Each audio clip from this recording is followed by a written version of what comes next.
je lui dis, est-ce que tu penses qu'il y a un lien entre ton homosexualité et les viols que tu as vécus dans ton adolescence? Devant tout le monde, il dit non. Non, non, absolument pas. Il n'y a aucun lien.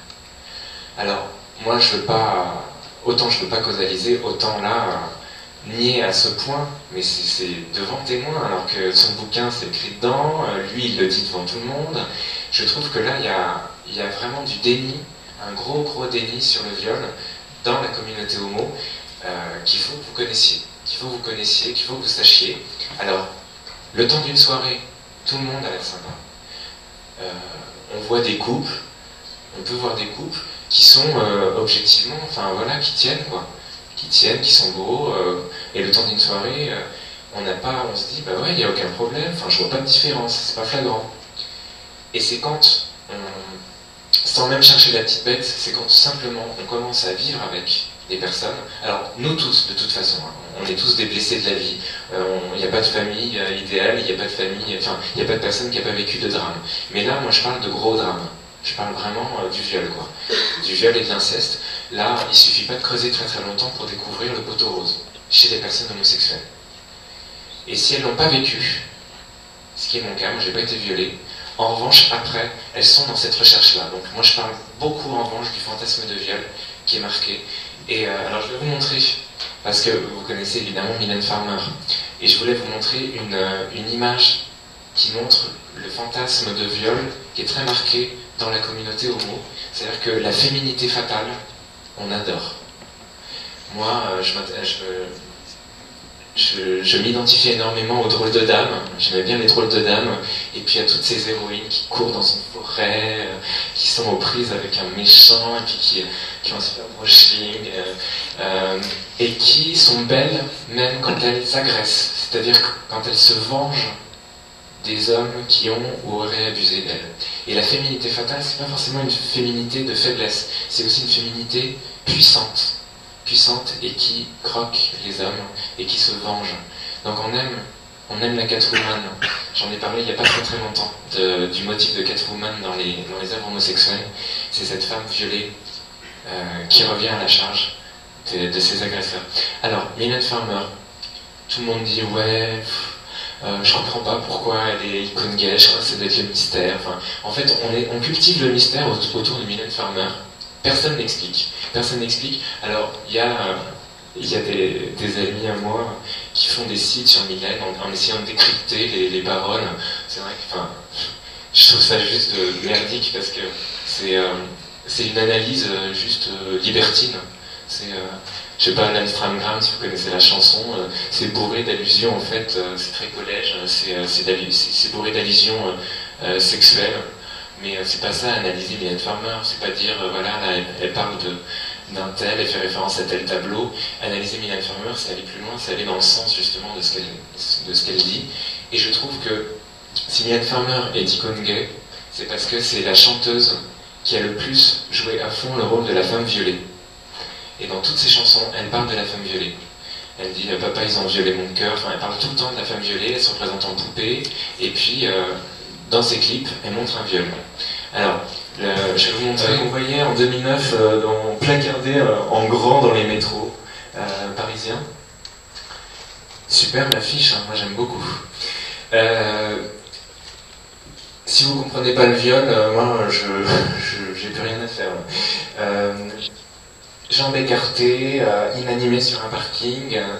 Là, je trouve que cette photo, mais bon, c'est vrai dans toutes ces chansons, mais là, je trouve que ça se voit vraiment qu'elle rentre dans la peau de cette femme violée. Puis elle joue aussi beaucoup les poupées qu'on manipule, qu'on casse. Donc voilà. Donc pour moi, Mylène Farmer, c'est un bon exemple. Mais toutes les stars, que ce soit Dalida, dont tous les amants se sont suicidés les uns après les autres, donc des femmes qui ont un destin incroyable, un succès fulgurant, mais qui, paradoxalement, ont une vie privée absolument catastrophique, ont des chances de devenir icônes gay. Et Lady Gaga aussi, hein, et Madonna aussi. Donc, premier point, c'était désir de viol. Il me reste combien de temps? Parce qu'en fait, j'ai parlé beaucoup. 5 minutes. Bon, et ben, je vais faire très vite. Peur d'être unique. Alors, j'ai étudié dans les œuvres homosexuelles Déjà, les personnages qui sont coupés en deux. Les personnages siamois, les personnages, enfin les animaux à deux têtes. Le thème des jumeaux aussi. Alors moi je suis né jumeau. Je suis né jumeau et j'en ai rencontré beaucoup dans le milieu homosexuel. Ça, personne n'en parle. Moi je trouve ça drôle. Après, à force de les rencontrer, je trouve ça hyper drôle. Le lien entre gémellité et homosexualité. Peur d'être unique, pourquoi? Parce que je pense que toute personne homosexuelle, plus particulièrement, a douté de son unicité. A douté d'être elle-même reconnue telle qu'elle est, unique. Et finalement, elle a douté d'être aimée. Parce que l'amour, c'est vraiment ce qui nous dit, ben, toi, t'es unique, personne ne te remplacera. Personne ne te remplacera. T'as pas de double, t'as pas de clone. T'es pas la moitié d'une personne. Et les personnes homosexuelles, je le sais pour les entendre, parce qu'elles parlent souvent qu'elles sont des moitiés d'hommes, qu'elles sont coupées en deux. Eh bien, elles ne se considèrent pas comme uniques. Et elles vivent avec le fantasme de l'androgyne. L'androgyne, c'est la créature mythique créée par Platon, moins 380 avant Jésus-Christ, et qui, ce sont des êtres qui se sont pris pour Dieu et qui ont été coupés en deux, voire en quatre, par Zeus, qui a voulu se venger d'eux, parce qu'il a voulu leur montrer qu'elles n'étaient que créatures. Et on est dans une société maintenant qui cultive ce rêve de l'androgyne. Hein. On n'est plus des êtres, même un couple serait plus formé de deux personnes, bien uniques, mais en fait on se compléterait magiquement par l'autre et on trouverait sa moitié. Et on est complètement là dans notre société, dans cette recherche de l'androgyne. Troisième point, désir d'être objet. Pareil, tout ce qui est... alors, désir d'être objet, ça paraît pas violent comme ça, parce qu'un objet, qu'est-ce qu'on peut... On peut s'en servir comme un trophée. Puis c'est valorisant de se montrer comme un objet, parce qu'on est mis sous vitrine, donc on a l'impression pendant un quart d'heure d'exister. Et puis être traité comme un objet, c'est aussi être traité un peu comme un enfant, comme un bébé. On peut être dorloté, cajolé comme une poupée. Donc le désir d'être objet, qui est violent, puisqu'un objet c'est inerte, ça ne vit pas, il ne passe pas pour violent dans notre société. Et notre société matérialiste, elle engendre ça, elle engendre beaucoup d'homosexualité parce qu'elle est dans ce culte de l'homme-objet, brillant, magique, mais qui ne vit pas. Alors, j'ai étudié la question des marionnettes, des poupées dans les œuvres homosexuelles, vous pourrez aller voir sur mon dictionnaire. Et puis moi je voulais être marionnettiste à 15 ans, par exemple. J'ai rencontré beaucoup de marionnettistes homo, ça c'est marrant aussi. Donc il faut se poser la question, l'être objet, c'est en fait un désir de mort, clairement, mais qui passe par la sacralisation de soi-même. Et Lady Gaga, toutes ces personnes qui font des chorégraphies hyper robotiques nous plaisent aussi. Et les mannequins, et le monde artistique. Pourquoi on a envahi le monde artistique autant que ça? Envahir pas dans le mauvais sens du terme, mais pourquoi on a pris notre place dans le monde artistique? Parce que c'est le monde de l'artifice, et c'est le monde des objets, clairement. Quatrième point, le désir de se prendre pour Dieu. J'irai très vite. Alors, c'est curieux de se prendre pour Dieu, surtout dans une société où comme en France, où on a banni la religion, on a banni l'église institutionnelle. Et ce qui est curieux, c'est que se prendre pour Dieu, il ne suffit pas d'être croyant pour se prendre pour Dieu. Il suffit juste de nier ses limites et de vouloir être quelqu'un d'autre, de vouloir être tout puissant. Et puis le cinéma nous aide bien maintenant à nous identifier à des super-héros et à nier nos limites, à vouloir être tous les sexes, à vouloir être plus qu'homme. Alors on le voit, si vous allez sur les sites internet de rencontres homosexuelles, c'est hallucinant, tous les pseudos qu'on utilise, qui mêlent le lexique démonologique et le lexique aussi divin, ange déchu, angel dark, enfin tout ça. Et alors après, moi j'ai étudié la question de personnes, mais même parfois athées, qui se définissent comme Jésus, ou qui se prennent pour des anges.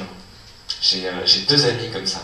Ils modifiaient leur nom de famille pour que ça fasse angélique. Et il y en a un, il se prenait vraiment pour un ange. Et quand on lit les œuvres, c'est passionnant. Je lis des romans maintenant, mais je rigole, quoi, parce que c'est très inconscient tout ça. C'est très inconscient. Cinquième point, il y en a 7, éloignement du réel. Je vais essayer d'aller vite. Alors, éloignement du réel, pareil, ça a l'air tout rose, tout gentil. L'éloignement du réel, c'est ce qui nous rend malheureux. Parce que le réel, c'est ce qui nous rend heureux. Quand on a bien les pieds sur terre, on aime, on s'accepte soi-même et on aime les autres. Et quand on s'éloigne du réel, par tous ces univers virtuels qui nous entourent, finalement, c'est qu'on ne s'aime pas beaucoup soi-même.